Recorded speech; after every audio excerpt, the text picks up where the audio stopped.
तो आज की जो हमारी ये क्लास है, ये क्लास यूजीसी नेट पर आधारित है और मैं आप सभी लोगों से बातचीत करने चल रहा हूँ यूनिट नंबर सेकंड पर। यूनिट नंबर सेकंड के अंतर्गत आप लोगों ने देखा व्यक्तित्व के सिद्धांत थे और वहीं आप लोगों ने पढ़ा मानव व्यवहार के बारे में, और उसी के संदर्भ में ये प्रश्न आप लोगों के सामने आज प्रैक्टिस करवाई जा रही है। इसमें कुछ प्रश्न आपको फैक्ट मिलेंगे तो कुछ प्रश्न आपको कंसेप्चुअल मिलेंगे। जैसा कि यूनिट नंबर सेकंड के अंतर्गत हम बात कर रहे हैं आज पहले प्रश्न पर कि व्यक्तित्व का संबंध, ठीक है, व्यक्तित्व का संबंध निम्नलिखित में से है। 4 विकल्प है, आपको बताना है कि व्यक्तित्व का संबंध निम्न में किस पर हो सकता है। व्यक्तित्व का संबंध आपको बताने हैं कौन कौन से ऑप्शन यहाँ पर कर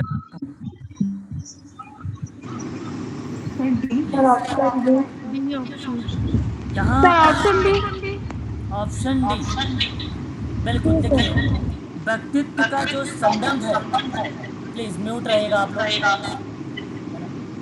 तो व्यक्तित्व का जो संबंध है वो शारीरिक रूप से भी है, मानसिक रूप से भी है, नैतिक में भी आता है, भाषाई में भी आता है, सामाजिकता में भी आता है इत्यादि जैसे क्षेत्र माने जाते हैं। हम लोग उसी को ही व्यक्तित्व के आयाम के नाम से जानते हैं। तो कौन कौन से आयाम होते हैं, उन्हीं आयामों के अंतर्गत ये सवाल बनाया गया और जिसके अंतर्गत आप लोगों ने यहाँ पर शारीरिक, नैतिकता और मानसिक जैसे शब्दों को रिलेट कराते हैं। सही विकल्प आपका डी माना जाएगा, ठीक है। क्वेश्चन नंबर सेकंड कहता है व्यक्तित्व का सिद्धांत मनोविज्ञान का एक महत्वपूर्ण उपक्षेत्र है जिसमें व्यक्ति के व्यक्तित्व के संबंध में शामिल होता है। 4 ऑप्शन आपके सामने हैं, बताना है सिद्धांत में, मूल्यांकन में या सभी में। व्यक्तित्व का सिद्धांत मनोविज्ञान का एक महत्वपूर्ण क्षेत्र है। सभी में होते। अच्छा, यहाँ पर ऑप्शन नंबर आप लोगों ने अगेन डी का अगर जवाब दिया है तो सही जवाब माना जाएगा डी, क्योंकि व्यक्तित्व का जो सिद्धांत पूछा गया उस व्यक्तित्व के सिद्धांत में मनोविज्ञान का महत्वपूर्ण जो सब एरिया है, जो छोटे छोटे क्षेत्र हैं, उनमें कहा गया कि व्यक्ति के व्यक्तित्व के संबंध में क्या क्या चीज़ें शामिल हो सकती है। व्यक्तित्व का सिद्धांत शोध पर भी बल देता है, मूल्यांकन पर भी बल देता है, सिद्धांत पर भी बल देता है इत्यादि। मैं आप लोगों से कहूँगा सभी पॉइंट आप ध्यान रखेंगे। व्यक्तित्व सिद्धांतों से पता चलता है ना कि व्यक्तित्व एक जैविक विशेषता है, इसके सिद्धांतों से ही पता चलता है, ठीक है। व्यक्तित्व सिद्धांतों से पता चलता है कि लोग अलग अलग चरित्र लक्षण क्यों विकसित करते हैं। व्यक्तित्व सिद्धांत से पता चलता है कि लोग बाहरी और आंतरिक उत्तेजनाओं पर अलग अलग प्रतिक्रिया क्यों देते हैं। व्यक्तित्व सिद्धांतों का इस्तेमाल व्यक्तित्व विकारों के अध्ययन में भी किया जाता है, वहाँ हम शोध के माध्यम को यूज़ करते हैं। व्यक्तित्व सिद्धांतों से पता चलता है कि व्यक्ति अपने पर्यावरण के साथ कैसे बातचीत करता है। व्यक्तित्व सिद्धांतों से पता चलता है कि व्यक्ति के व्यवहार और लक्षण मानकीकरण किया जा सकता है इत्यादि चीज़ें मानी जाती है। अतः विकल्प डी आपका सही माना जाएगा। क्वेश्चन नंबर तीसरा कहता है व्यक्तित्व के संबंधित स्वसंगठित अस्थाई व्यक्तिपरक ज्ञात सत्ता का वर्णन किसने किया है। यहाँ इंपॉर्टेंट पॉइंट क्या होना चाहिए क्वेश्चन नंबर तीसरे में, व्यक्तिपरक, है ना। व्यक्तिपरक लोग टास्क सेंट्रल्ड थेरेपी के नाम से भी जानते हैं। व्यक्ति केंद्रित चिकित्सा, मुझे कार्ल रोजर्स। बिल्कुल। अगर आपने यहाँ पे व्यक्तित्व का संबंध ससंगठित अस्थाई व्यक्तिपरक ज्ञात सत्ता यानी अधिकार, पावर का वर्णन कर रहे हैं तो 1940 की दशक में ये शुरुआत हुआ। नाम आपको याद रखना होगा कार्ल रोजर्स। इसका एक और नाम है इस थेरेपी का याद होना चाहिए आप लोगों को, रोजेरियन थ्योरी या थेरेपी, इसका एक दूसरा नाम है, आप लोगों को ये भी ध्यान में रखना होगा। ठीक है, इम्पॉर्टेंट रहेगा। इसका उद्देश्य क्या, किस पे बल देता है? व्यक्ति केंद्रित चिकित्सा की मुख्य स्थितियों की पहचान करना, खासकर व्यक्ति केंद्रित चिकित्सा की चिकित्सकीय प्रक्रिया को समझाने पर बल देता है, और व्यक्ति केंद्रित चिकित्सा के लाभ और आलोचनाओं के वर्णन पर बल देता है, और सामान्य जो मनोरोग हैं उसके उपचार में व्यक्ति केंद्रित चिकित्सा की प्रभावकारिता की समीक्षा भी करता है। अतः मैं आप सभी से कहूँगा कि क्लाइंट सेंट्रल्ड थेरेपी की शुरुआत 1940 में कार्ल रोजर्स ने किया था। ये बात आप सभी लोगों को ध्यान में रखना होगा। ठीक है, इम्पॉर्टेंट क्वेश्चन है, आगामी परीक्षा दिसंबर में होने वाला है, आप सभी लोगों को ऐसे प्रश्न देखने को वहाँ मिल सकते हैं। क्वेश्चन नंबर 4, व्यक्तित्व के मानवतावादी सिद्धांत की व्याख्या किस विद्वान ने की है? Abraham Maslow. Abraham Maslow. मानवतावादी सिद्धांत का जनक अब्राहम मैस्लो है। जैसा कि आप सभी लोगों को पता है, अब्राहम मैस्लो एक मनोवैज्ञानिक थे, जिसे या मानवतावादी मनोविज्ञान के जनक के रूप में इनको जाना भी गया है। मैं आपको बता दूं, मैस्लो की एक बहुत ही फेमस किताब थी, मोटिवेशन एंड पर्सनालिटी। वह किताब आई थी सन 1954 में, 1954 में। हालांकि उस किताब में उन्होंने व्यक्तित्व के सिद्धांतों पर भी बल दिया था। मैं आपको एक और किताब बताता हूँ 1962 की, अब्राहम मैस्लो की, जो बेसिकली तर्क दिया था और कहा था कि हर व्यक्ति की ज़रूरतों का एक पदानुक्रम होता है, जहाँ पिरामिड मिलता है हम लोगों को। ठीक है, पदानुक्रम। उस किताब का नाम था towards a psychology of being करके, 1962 में दी गई थी अब्राहम मैस्लो के द्वारा। याद रखने वाली बात है ये, क्योंकि मैस्लो कहते हैं कि ज़रूरतों के पदानुक्रम का सिद्धांत में कि लोगों को अपनी पूरी क्षमता का एहसास होने से पहले बुनियादी शारीरिक ज़रूरतों को पूरा करना चाहिए। ठीक है, उसके बाद स्टेप बाय स्टेप इन्होंने कुल 5 सिद्धांतों के बारे में या 5 अवस्थाओं के बारे में जिक्र किया है। आशा करता हूं कि आप सभी लोगों को पता होगा।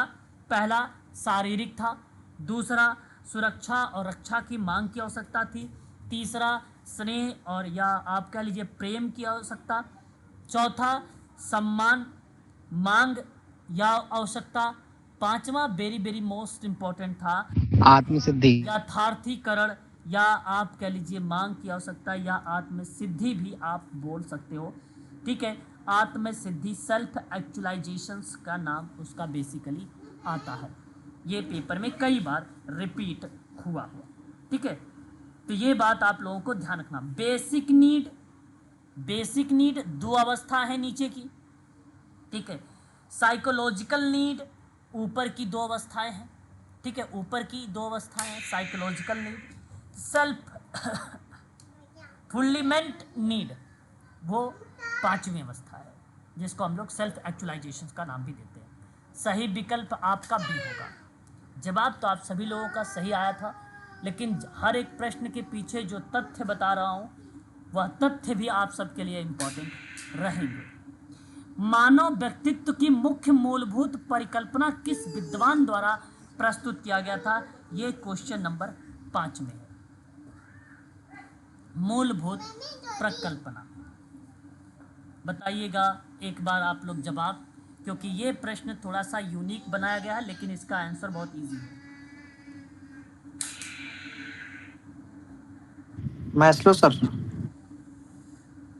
मैस्लो कह रहे हैं सर आप? Sir Freud. बिल्कुल, व्यक्तित्व का फ्रायड। हाँ, थोड़ा सा सुनिएगा मेरी बात को आप लोग।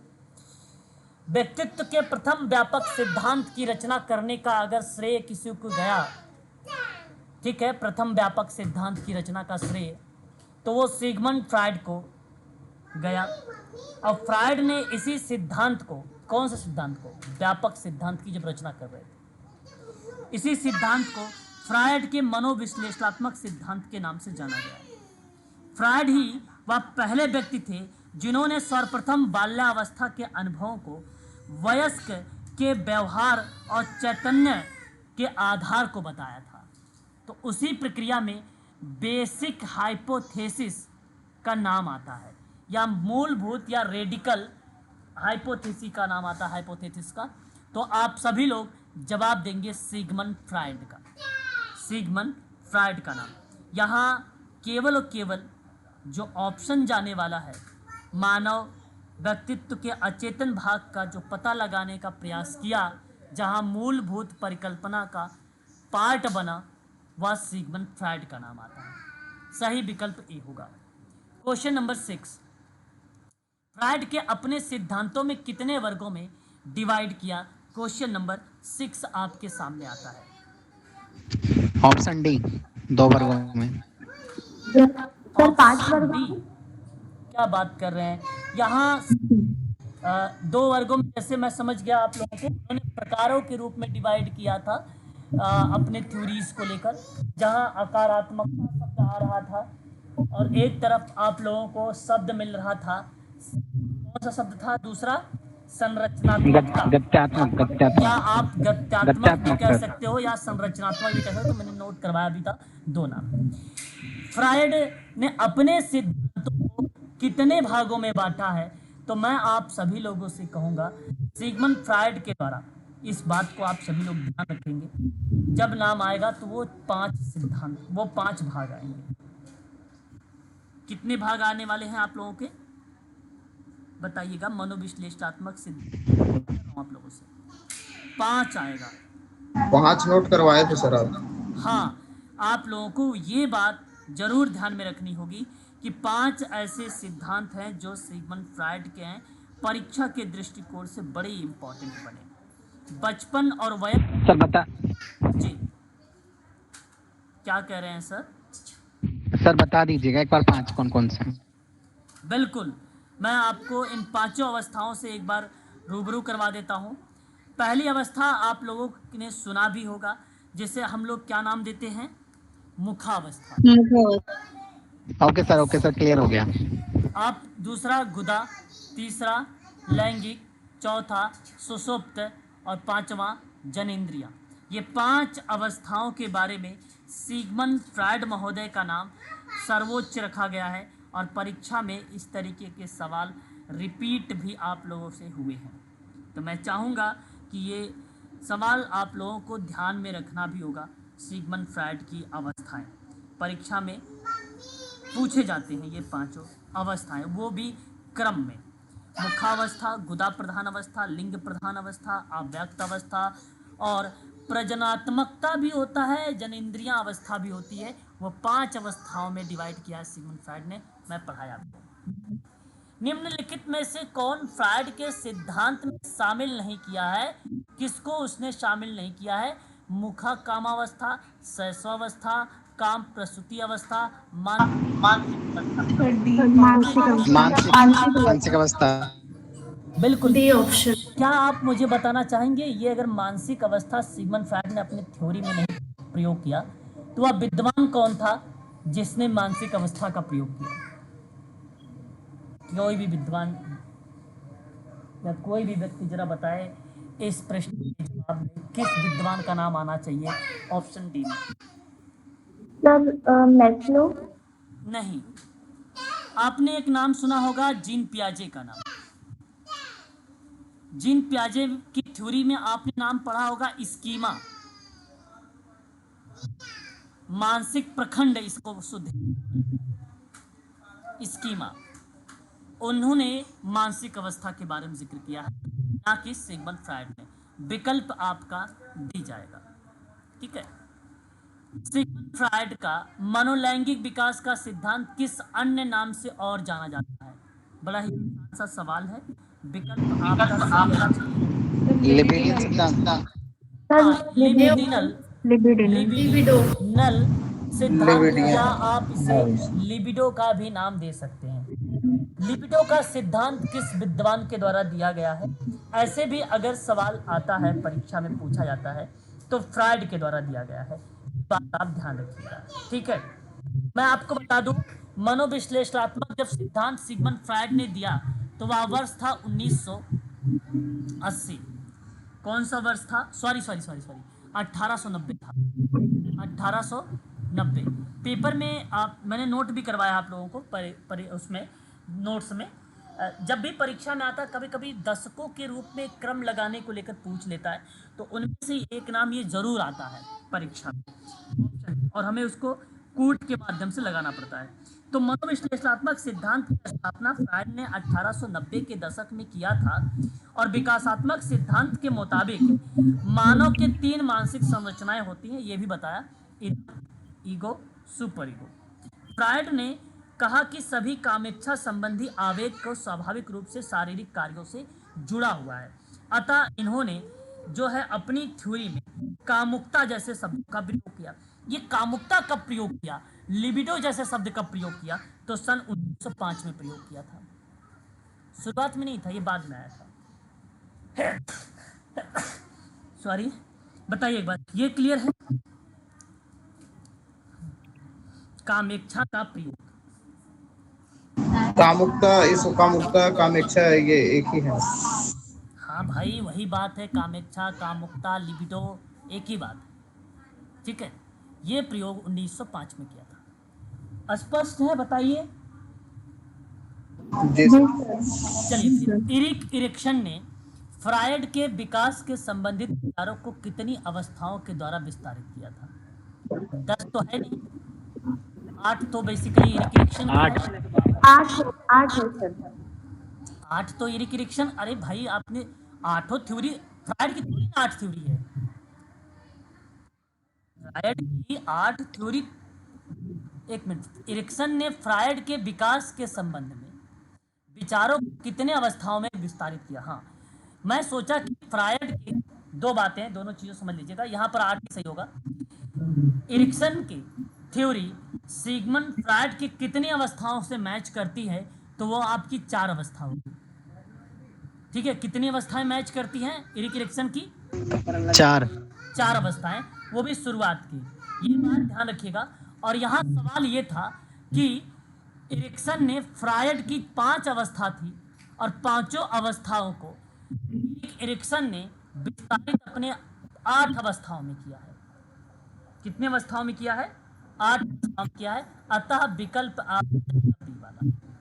ठीक है, याद रखेंगे। परीक्षाओं में आप लोगों ने दोनों टाइप के सवाल देखे हैं, मैंने दोनों टाइप बता दिया यहाँ पे।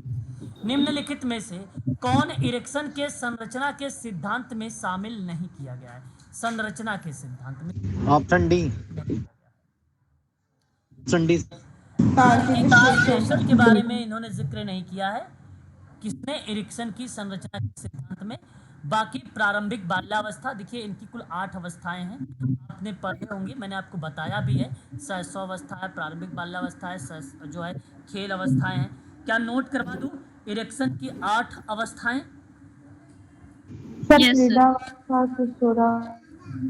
क्या कह रहे हैं मैडम? सर वो तो नोट में है ऑलरेडी। हाँ सर, वो तो नोट्स में तो आप लोगों के तो है ही है। ठीक है, जैसे कि एक सर, मैं आपको ओरली बोल देता हूँ, आप लोग सुन लीजिए अच्छे से, ठीक है ना? एक आती है शैशवावस्था, एक आती है, आप लोगों ने सुना है बेसिकली शिशु अवस्था को,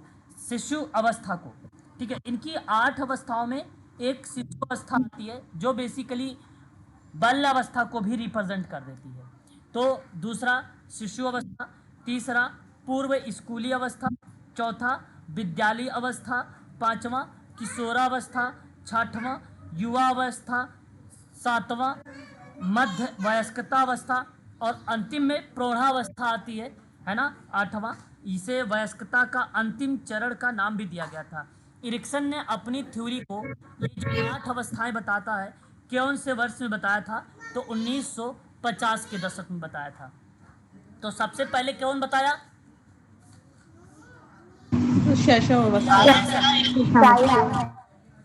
फ्रायड बताया 1890 में, क्लियर? और 1950 में बताया कौन? इरिक्सन। इरिक्सन। अब पेपर में आपसे आएगा के नाम दशक के लगाने के लिए, तो सबसे पहले रखिएगा 1890 को, क्योंकि आपने ऊपर एक सवाल लिखा क्वेश्चन नंबर 9, तो क्वेश्चन नंबर 9 क्या कहता है, एरिक्सन ने फ्रायड के विकास के सिद्धांत को, इसका मतलब था कि फ्रायड पहले आया था, इसका मतलब यही था प्रश्न में कि फ्रायड पहले आया था। तो फ्रायड के थ्योरी को इसने एनालिसिस किया अपनी 8 अवस्थाओं में। यहाँ पर भी आप लोग देख सकते हो जो है 1950 का भी और 1890 का भी, दशक भी याद रखिएगा। अभी आगे और भी थ्योरीज आएंगी, उन पर मैं आप लोगों से विचार विमर्श करूंगा, ठीक है। देखिए, अब्राहम मैस्लो ने अपने किस सिद्धांत में किस पक्ष की चर्चा की है, किस सिद्धांत में अपने किस सिद्धांत में किस पक्ष का चर्चा की है, यांत्रिक पक्ष की, मानवीय पक्ष की, अवस्था की, चरणबद्ध विकास की।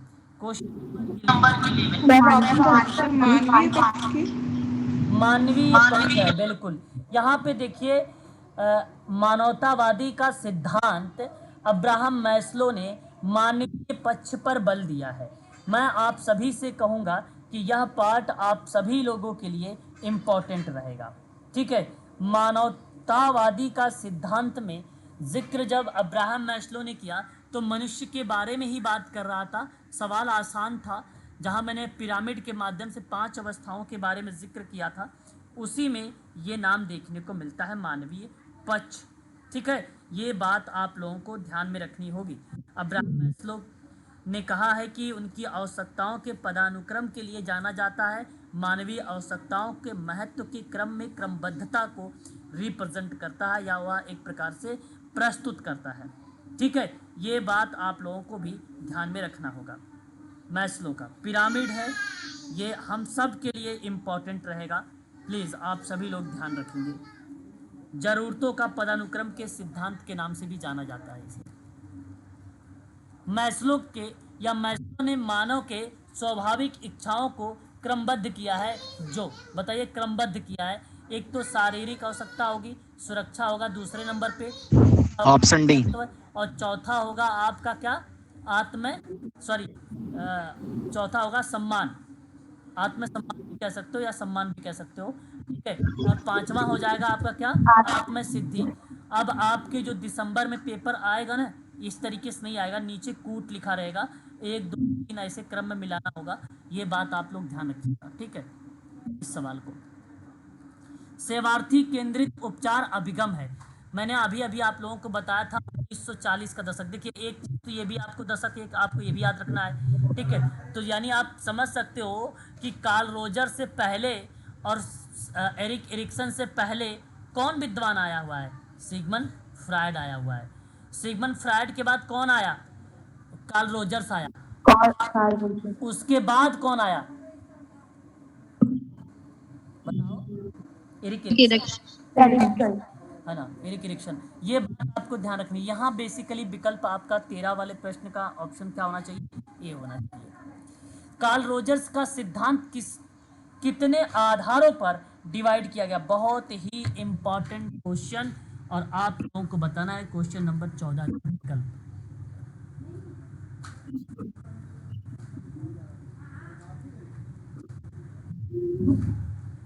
प्लीज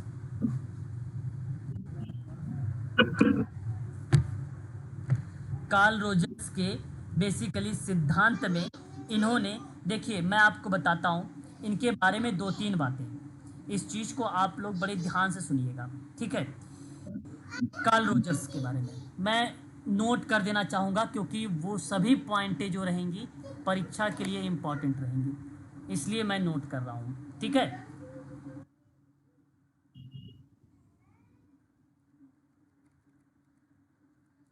चलिए ध्यान से मेरी बात को सुनिएगा। अगर हम बात करते हैं प्रभावी चिकित्सा के लिए, इन्होंने 3 शर्त बताई हैं। प्रभावी चिकित्सा के लिए 3 शर्त बताई हैं। अच्छा, नाम में किसकी बात कर रहा हूं जानते हैं आप लोग, कार्ल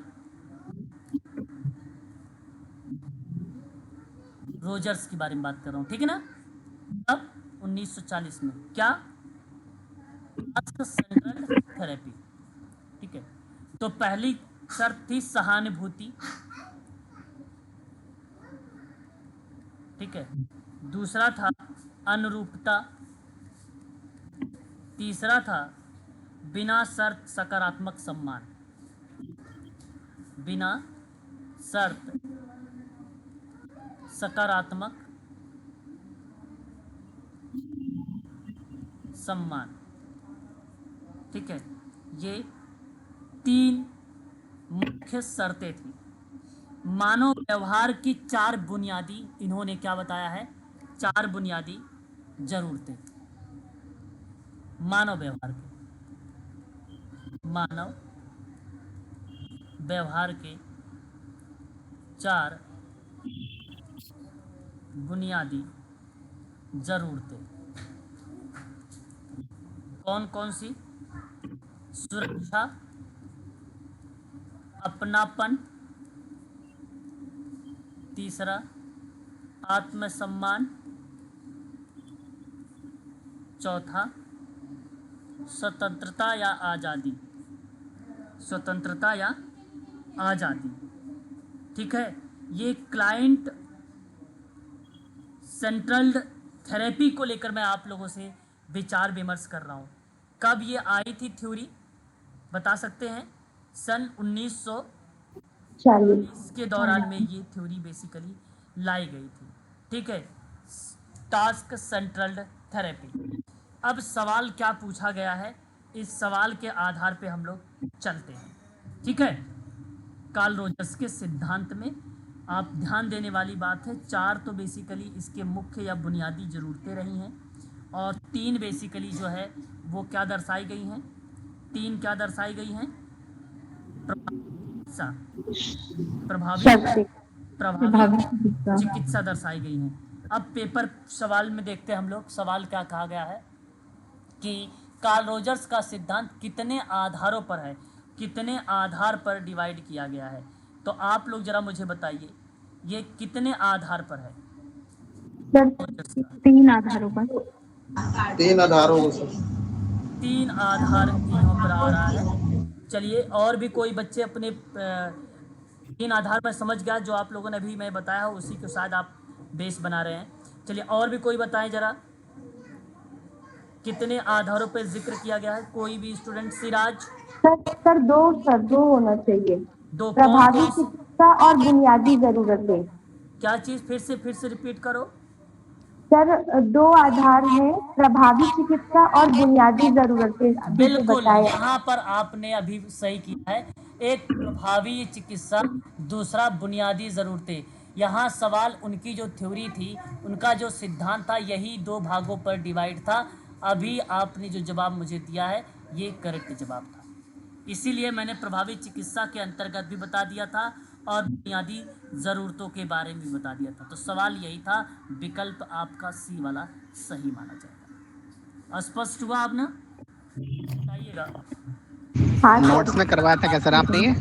नहीं, अभी कार्ल रोजर्स का ये थेरेपी, कार्ल रोजर्स के मैंने करवाए नहीं है ना, लेकिन आगामी मैं आप लोगों से करवाऊंगा। बट यहाँ पर जो चीज़ें ओके मैं सर, आपको ओके। बता रहा हूँ ये आप यहाँ पर ध्यान में रख सकते हैं, ठीक है ना। कार्ल रोजर्स के सिद्धांत, एक प्रभावी और एक आपका जो है बुनियादी ज़रूरतें। और वहीं अगर आप हरियंट किताब में देखेंगे तो उसके आधार पर एक जीव लिखा होगा और एक स्वयं लिखा होगा। जो जीव को प्रकट क्रियाओं को प्रकट करता है वो बेसिकली प्रभावी होता है, और जहाँ बुनियादी ज़रूरतें होती हैं वहाँ बेसिकली स्वयं शब्द आता है। इस शब्द को आप हरियंट की किताब में देख सकते हैं।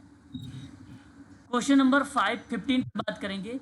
स्कीनर के दृष्टिकोण को किस नाम से जाना जाता है? स्कीनर का दृष्टिकोण, देखो बीएफ स्कीनर के बारे में मैं पढ़ा चुका हूँ और आपको जवाब भी बता सकते हैं मुझे।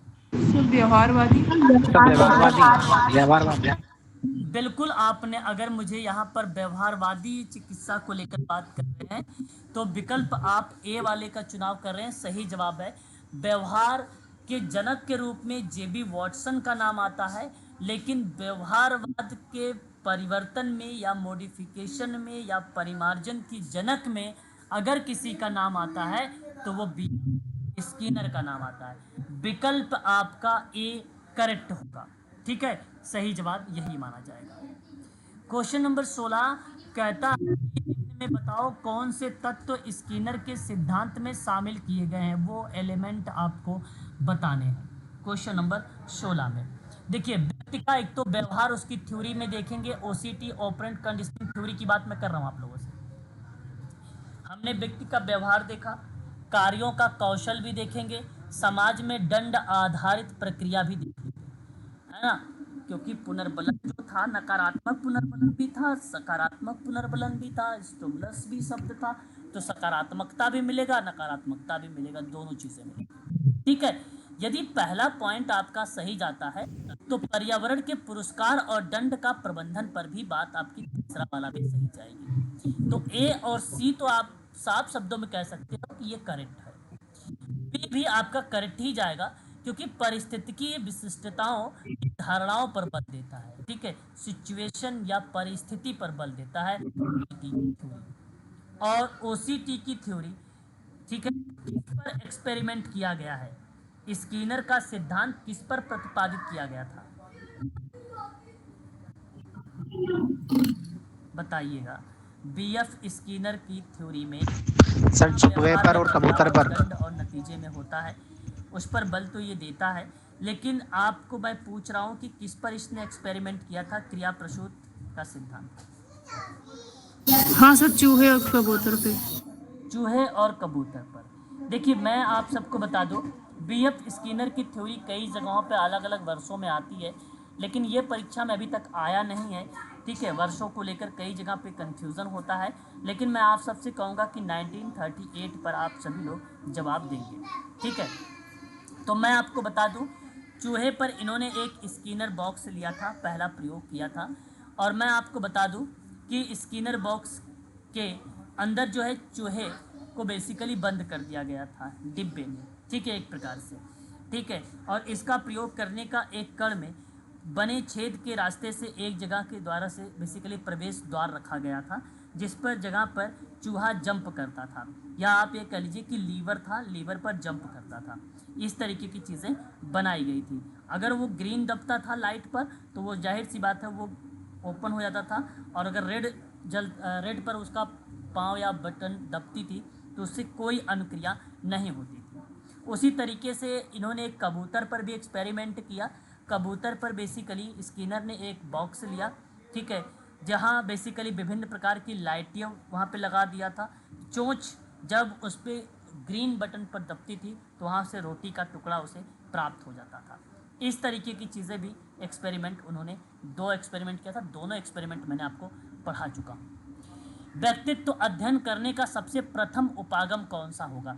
व्यक्तित्व अध्ययन करने का सबसे प्रथम उपागम कौन सा माना जाएगा? Option A sir, option A मनोविश्लेषणात्मक। कैसे आपने इसको आइडेंटिफाई किया सबसे प्रथम उपागम? क्योंकि 1890 पे भी सोचोगे तो भी आपका ये सही जवाब मान लिया जाएगा। देखो, ट्रीटमेंट के आधार पे अगर हम लोग बात करते हैं, आप अगर उपचारात्मक उपागम के विकास पर बल देते हैं, ठीक है, परीक्षा के लिए ये भी इम्पोर्टेंट बन जाता है। उपचारात्मक उपागम हम इसे कई नाम से जानते हैं, डायग्नोसिस के भी नाम से हम लोग इसको प्रस्तुत करते हैं। ठीक है ना, शिक्षा के क्षेत्र में ये बेसिकली व्यक्तिगत चीज़ों पर बल देता है, छात्रों को मार्गदर्शन पर बल देता है, ठीक है, छात्रों को स्वामित्व अधिगम पर मदद करता है। इस तरीके की प्रक्रिया में ये भूमिका देखने को हमें मिलती है उपचारात्मक के अंतर्गत। ठीक है, इस थ्योरी में अगर हम बात करते हैं तो स्किनर का भी नाम देखने को मिलता है। व्यवहारवादी उपागम के अंतर्गत अगर हम लोग बात करते हैं तो वहाँ पे बीएफ स्किनर का ही नाम हम लोगों को देखने को मिलेगा। ठीक है, यांत्रिक उपागम ये बाद की प्रक्रिया रही है। यांत्रिक उपागम में इसके कई विद्वान हैं, दुर्खिम का भी नाम हम लोगों को अलग से देखने को मिलता है, फ्रायड वगैरह भी अलग से इतना रोल ये अदा करते हैं, लेकिन ये बाद की प्रक्रिया में अदा करते हैं।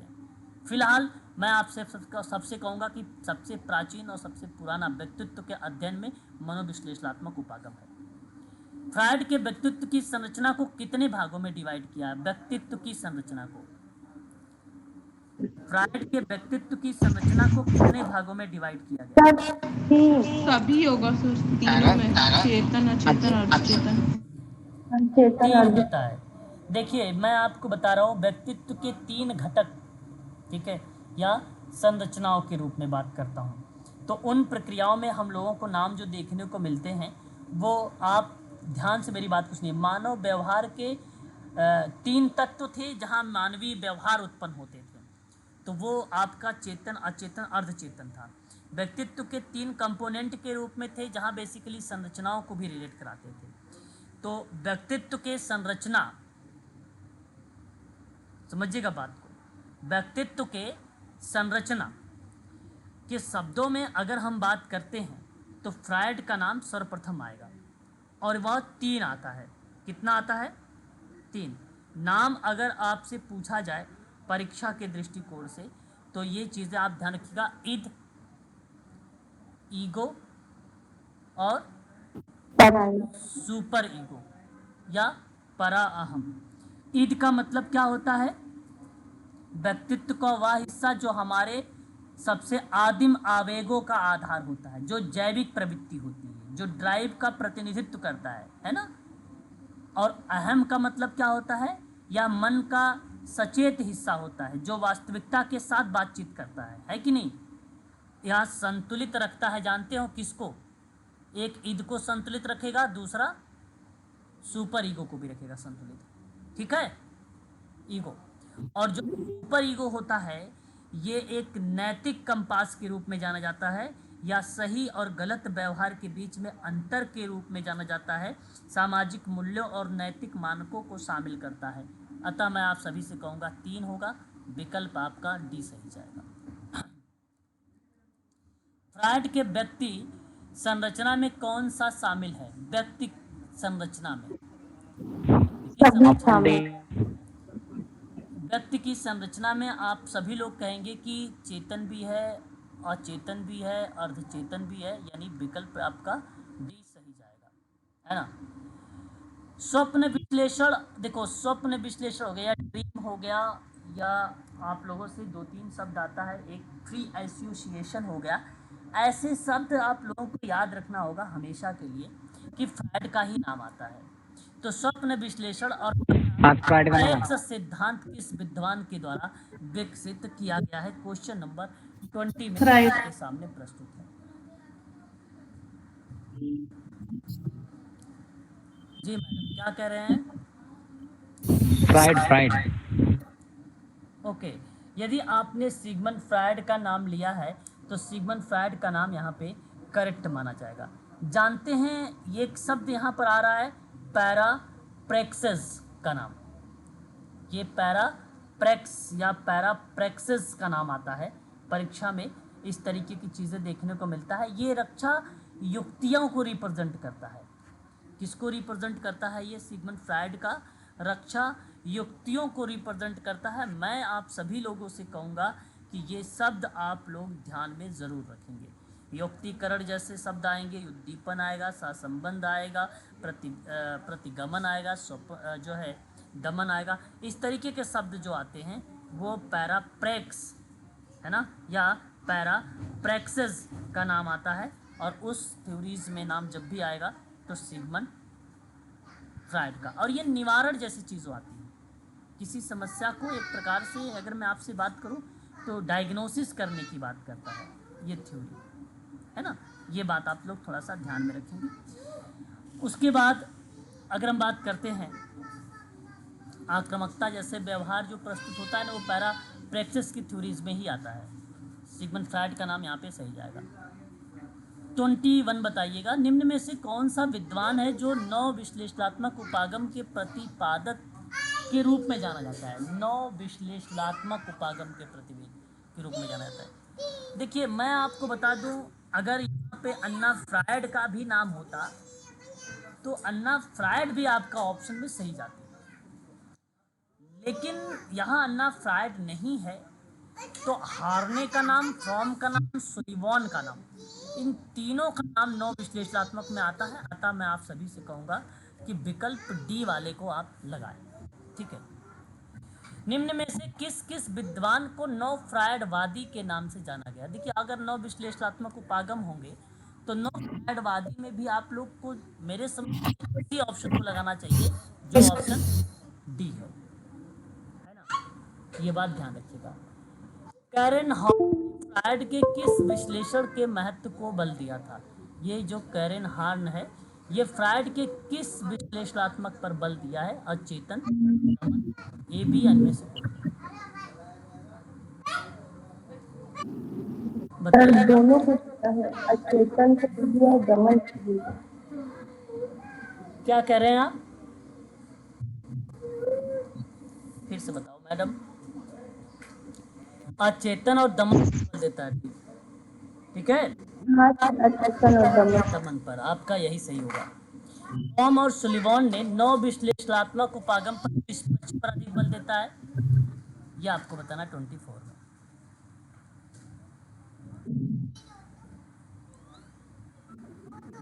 सामाजिक और सांस्कृतिक पर बल देता है, ठीक है। सामाजिक और सांस्कृतिक पर बल देता है, फ्रॉम और सुलिवान का नाम। सील गुण उपागम का वर्णन किया जाता है, बताइए बेटा, ठीक है। बताना एक बार मुझे, सील गुण उपागम में वर्णन किया जाता है। सर व्यक्तित्व का। सर व्यक्ति के व्यवहारों का। ओके, मैं आपको बता दूं, सील गुण उपागम ना मनोविज्ञान का एक सिद्धांत है, ठीक है, जो मानव व्यक्तित्व के अध्ययन में इस्तेमाल किया जाता है। सील गुण उपागम से जुड़ी कुछ बातें हैं, जैसे कि अगर मैं आपसे बात करूं, किसी व्यक्ति के व्यवहार, विचार और भावनाओं को सुस्पष्ट पैटर्न के रूप में दर्शाता है, व्यक्तित्व को अलग अलग बनाने की बात करता है, लंबे समय तक अपरिवर्तित रहता भी है सील गुण। तो ये सील गुण का सिद्धांत जानते हैं किसका है? No sir. अल्पोर्ट का है। किसका है? अल्पोर्ट का है। और अल्पोर्ट ने इसे 3 तरह से बताया है सील गुण। जानते हैं 3 तरीके के सील गुण कौन कौन से हैं? नहीं सर तो लिखिए, एक है मुख्य सील गुण अल्पोर्ट का, और एक है केंद्रीय, और एक है आपका द्वितीयक। ये 3 तरीके के सील गुण हैं। एक नाम आपको बता दूं मैं, आता है आइसेक का नाम, इसी में सील गुण में ही आइसेक का नाम भी आता है। महोदय ने सील गुण को 2 भागों में डिवाइड किया, जानते हैं क्या है? एक बहिर्मुखता है और दूसरा अंतर्मुखता है, ठीक है। और आपने आरबी कैटल का नाम सुना है? Raymond B cattle.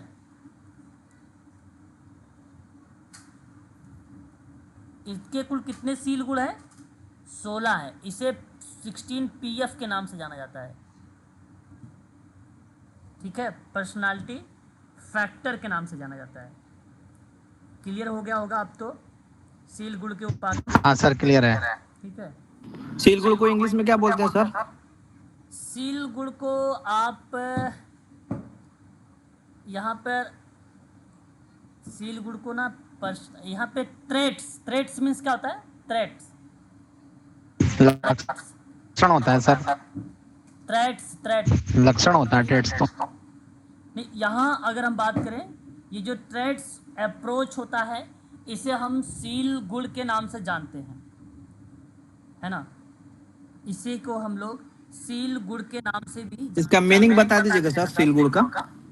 बताया तो था अभी शुरुआत में, यही तो मैंने आपको क्या बता रहा था, मैंने कहा अच्छा सर, थोड़ा सा मेरा नेटवर्क इशू था सर। मानव व्यक्तित्व के अध्ययन में इस्तेमाल किया जाता है सील गुण को।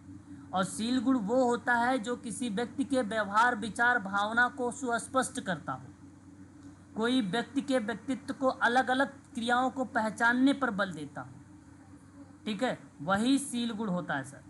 जैसे जैविक भी हो सकता है, व्यवहारिक भी हो सकता है, मनोवैज्ञानिक रूप में हो सकता है, मानवतावादी के रूप में हो सकता है, इत्यादि के लक्षणों के रूप में उभर के आ सकता है आपके सामने सील गुण। ट्रेट्स इसको बोलते हैं इंग्लिश में, और सील गुण, ठीक है, पर्सनालिटी टेल्स भी कहते हैं, या आप इसे सीधा सीधा कह सकते हो एक प्रकार से ट्रेट्स अप्रोच बाय अल्पोर्ट के द्वारा, ठीक है, ये आप ध्यान रखिएगा। तो विकल्प यहाँ पर क्या होना चाहिए? व्यक्ति के व्यवहारों का, यानी आपका पहला ऑप्शन ए क्वेश्चन नंबर 25 का। प्रकार उपागम से निम्नलिखित में से कौन से विद्वान हैं जो जुड़े हुए हैं प्रकार उपागम में? वो उस विद्वान का नाम आप लोगों को बताना है। प्रकार उपागम में वो कौन सा विद्वान है जो उनसे जुड़ा हुआ है? प्रकार उपागम बता सकते हैं आप लोग। मॉर्गन का नाम भी आएगा, रॉबर्ट किंग का भी नाम आएगा, और इसके साथ साथ आप सभी का भी होगा। नाम आएगा। यहाँ पे जो प्रकार का उपागम है, इन सभी के साथ नाम देखने को मिलेगा। ठीक है, ये बात ध्यान रखिएगा। व्यक्तित्व में प्रकार का उपागम परीक्षा में पूछा जाता है, और मैं आप सभी लोगों से कहूँगा कि जब भी व्यक्तित्व के प्रकार के बारे में पूछा जाता है, जहाँ पर्सनालिटी को लेकर डिवाइड होता है बहिर्मुख अंतर्मुखी में, तो वहाँ पे कार्ल जुंग का नाम आता है। तो प्रकार उपागम के साथ में अगर कार्ल जुंग का नाम होता तो भी सही यहाँ पे माना जाता, सेल्डन का भी नाम आता तो भी सही माना जाता, अल्पोर्ट का नाम आता तो भी सही माना जाता। ठीक है, ये बेसिकली एक प्रकार से मनोविश्लेषणात्मक उपागम को कई भागों में डिवाइड करने के आधार पर देखने को मिला है। और मैं आपको बता दूं, इसका नोट्स भी मैं आप लोगों को आज प्रोवाइड करा दूंगा। यह आपको मिलेगा, जानते हैं किस किताब में? ये मिलेगा उत्तराखंड मुक्त विश्वविद्यालय की एक किताब है। उस किताब में आपको देखने को मिलेगा व्यक्तित्व के उपागम। और व्यक्तित्व के उपागम दो टाइप के होते हैं, एक होता है प्रकार का उपागम और एक होता है सीलगुण का उपागम। सीलगुण का उपागम तो आपको पता हो चुका है, यस या नो में जवाब दीजिएगा। यस। ठीक है, लेकिन प्रकार उपागम में व्यक्ति का या व्यक्तित्व का सबसे पुराना सिद्धांत माना जाता है। ये जो प्रकार उपागम आप देख रहे हैं ना, सबसे पुराना उपागम माना जाता है ये। और इस सिद्धांत के अनुसार व्यक्ति को खास प्रकार के जो है बांटा गया है, या कई प्रकारों में जहाँ बेसिकली इंपॉर्टेंट प्रक्रिया हो वहाँ पर बांटा गया है। तो इसमें कुल 4 विद्वानों के नाम मुख्य माने जाते हैं। मेन 4 विद्वान के नाम मुख्य हैं। मेन नंबर 1 क्या आएगा? Morgan. Number 2 king. Number 3 Swiss. Number 4 स्कोपलर। ठीक है, ये 4 नाम हैं जो मुख्य माने जाते हैं किसमें? प्रकार उपागम में। ठीक है, और इन लोगों ने, जानते हो, व्यक्तियों के ऐसे वर्ग के रूप में रिप्रेजेंट किया जिनके गुण एक दूसरे से मिलते जुलते हैं।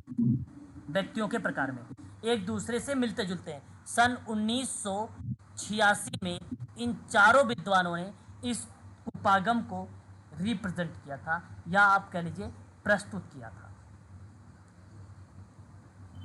समझ में बात आ रही है ना? हाँ सर, ये जो किंग है सर, ये मर्टन है क्या? नहीं, यहाँ पे ये किंग दूसरे महोदय हैं जिन्होंने रिप्रेजेंट किया था प्रकार के उपागम में, साइकोलॉजी में, मनोविज्ञान है ना, मनोविज्ञान के ये किंग के रूप में जाने जाते हैं।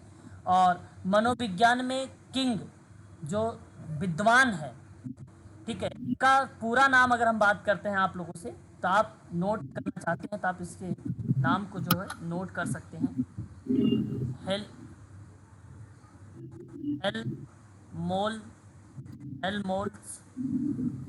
Moles Robert king. इनका ये पूरा नाम मिलता है 1821 से लेकर 1894 में मनोविज्ञान में ये फेमस विद्वान के रूप में उभर कर आए थे। कहीं कहीं डॉक्टर किंग के नाम से भी ये जाने जाते हैं। ठीक है सर, इसका नोट्स भेजिएगा। बिल्कुल भेजेंगे मैडम, उत्तराखंड का नोट्स मेरे पास है, मैं आप लोगों को सर कौन से का है, मैं आपको शेयर करूंगा। उत्तराखंड के सर फर्स्ट यूनिट में है क्या? ये मेरे पास है सर, इसलिए पूछ रहा उत्तराखंड था। की एक किताब है जिनके पास कोड होगा PSY, MA का बुक, MA जी, की जी। बुक होगी, और वो साइकोलॉजी पर होगी, PSY करके 201। इस वाली कोड में इसका पूरा डिटेल मिलेगा। नहीं सर, मेरे पास सोशल वर्क का है सर। ठीक है, MA की साइकोलॉजी उत्तराखंड की बात मैं कर रहा हूँ, ये आपको मिल जाएगी। अभी मैं आपको ये प्रोवाइड करा दूंगा मेरे पास, ठीक है ना। आगे बात करते हैं क्वेश्चन नंबर 27 पर। क्रेमर ने शारीरिक गुणों के आधार पर व्यक्तित्व के कितने प्रकार पर डिवाइड किया है? देखिए, ये भी नाम हम सबके लिए इम्पोर्टेंट बन जाता है जब हम बात करते हैं नाम के आधार पे। किसके? नाम के आधार पर। नाम क्या है यहाँ पे? क्रेमर। कितने भागों में आप बता सकते हो मुझे? चला एक बार स्पष्टीकरण करिए क्रेमर के शारीरिक गुणों के आधार पर। सर नहीं पता। सर पढ़ाई हुआ नहीं है ये तो। भाई हाँ, यहाँ पढ़ा पे हुआ नहीं लग रहा है। 3 प्रकार के हैं। यहाँ तो 3 प्रकार है ही नहीं बेसिकली, अगर मैं बात करूँ, सॉरी 4 प्रकार के हैं। ठीक है, क्रेमर के 4 प्रकार है। विकल्प आपका बेसिकली सही जाएगा मैडम। मैं आपको बता देता हूँ, इस चीज़ को आप सभी लोग ध्यान में रखिएगा। देखिए, मैं आपको ध्यान से सुनिएगा मेरी बात को। एक आपने देखा होगा स्थूलकाय। क्या देखा होगा? ग्रीष्म भी कहा जाता है इनको, क्रेमर का नाम भी दिया जाता है। एक आपको मिलेगा स्थूल काय और एक आपको मिलेगा डर्बल प्रकार, एक आपको मिलेगा सुडोल प्रकार, एक आपको मिलेगा तृतीय श्रेणी, है ना, तृतीय श्रेणी। इसको तृतीय श्रेणी, चौथे को तृतीय श्रेणी के नाम से जाना गया है। जरा सुनिएगा, जो स्थूल काय वाला है ना, ऐसे लोग के कद में छोटे और भारी शरीर के होते हैं। ये छोटी मोटी दाढ़ी होती है।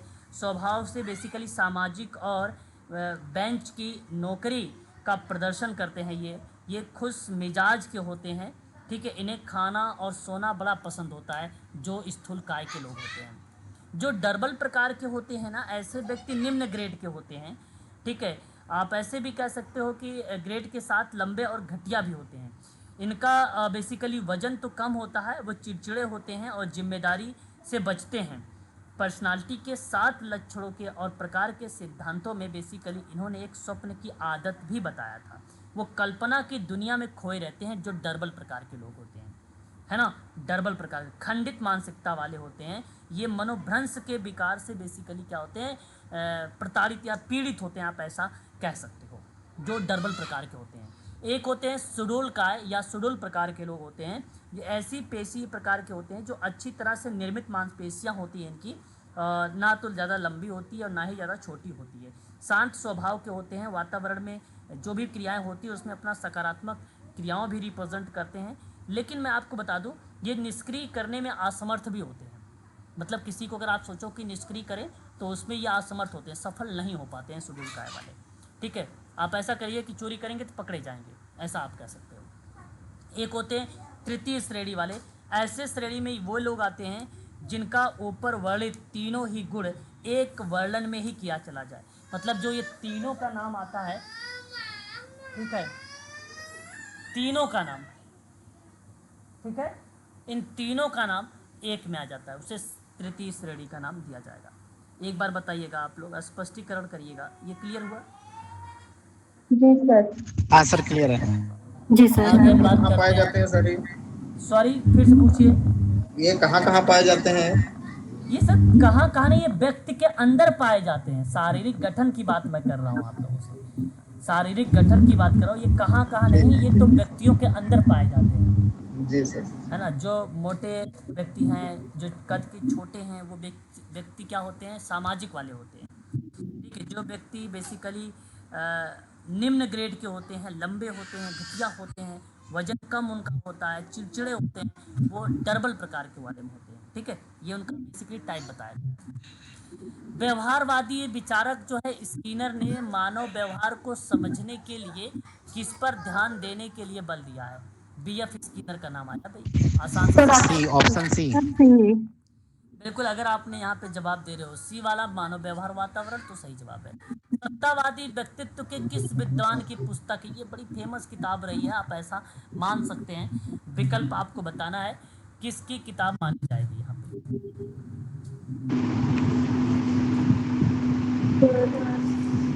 Sir Frankl. मैं आपको एक चीज़ तो आप ध्यान रखने वाली बात है आप सभी लोगों के लिए।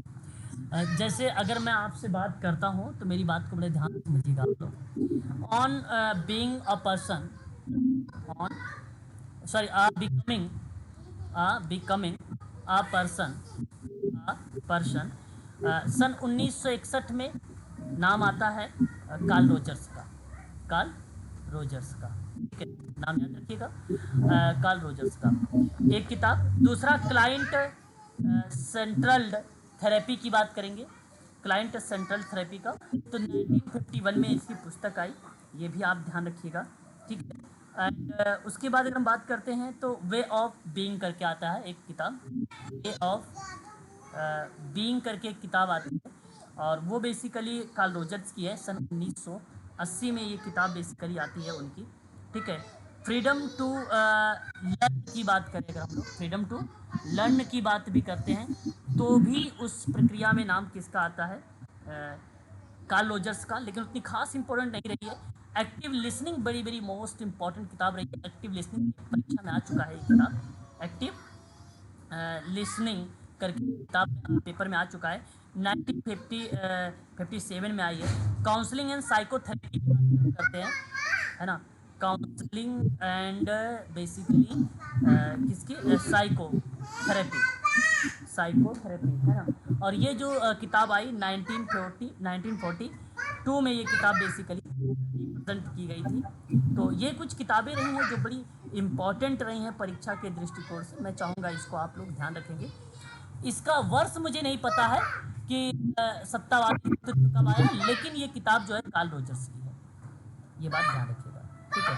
एक लास्ट क्वेश्चन ले लीजिएगा, फ्रैंकल ने किस दो समुदाय पर अध्ययन करके सत्तावादी व्यक्तित्व का वर्णन किया है?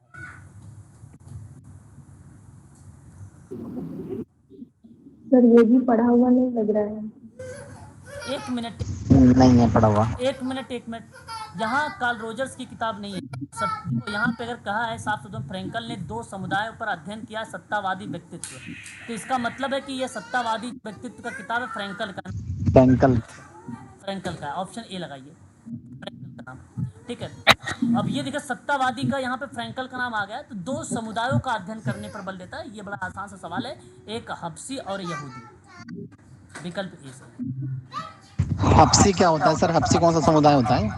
हब्सी भी एक समुदाय है, एक आप ऐसा कह लीजिए जिस तरीके से यहूदी, ईसाई धर्म और इस तरीके के समुदाय होते हैं, ठीक उसी तरीके से एक समुदाय पाया जाता है, उसे हम लोग हब्सी का भी नाम देते हैं समुदाय, ठीक है।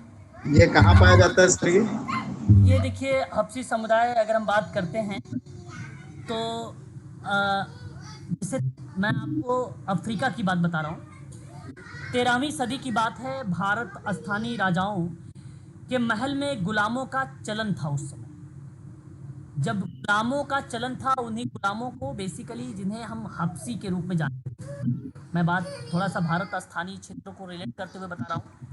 मुस्लिम देश अरब और अफ्रीका, मुस्लिम देश अरब और अफ्रीका से भारत के पुराने व्यापारिक रिश्ते थे, और इन्हीं देशों से भारत में गुलाम लाए गए थे। अफ्रीका से आने वाले गुलाम को हब्सी कहा जाता था।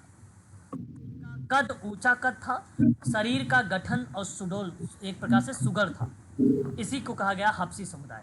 तो बेसिकली एक कोई पार्ट था, उसी पार्ट को रिलेट कराया, और वो पार्ट इन्होंने दर्शाया एक कम्युनिटी, और कम्युनिटी बताया बेसिकली अफ्रीका को, कि अफ्रीका वाले जो हैं बेसिकली उस कम्युनिटी को रिलेट करते हुए कहा कि ऐसी प्रजाति विभाग के जो लोग हैं वो हब्सी, ठीक है। और वो बेसिकली जो अफ्रीका के व्यापारी थे जो गुलाम के रूप में आए थे, उनको कहा गया था, ठीक है। ये बात आप ध्यान रखिएगा। सर ये 14वीं शताब्दी की बात है? 13वीं शताब्दी की बात। Okay sir, okay. संयुक्त राज्य अमीरात में भी है हब्सी, अफ्रीका में, भारत में हब्सियों से सदियों से नफरत का इतिहास रहा है भारत में, ठीक है। तो आज के लिए बस इतना ही रखिए, ठीक है। विकल्प आपका जो यहाँ पर जाएगा, ठीक है। बाकी मैं आप लोगों से कल इस पे आगे थोड़ा सा जिक्र करूँगा, इसको थोड़ा सा चलाऊँगा 2-3 दिन प्रैक्टिस आप लोगों का, क्योंकि नंबर 2 थोड़ा सा मजबूत हो जाए फैक्टों के साथ साथ और भी तथ्यों के साथ, ठीक है। सर वीडियो अभी अपलोड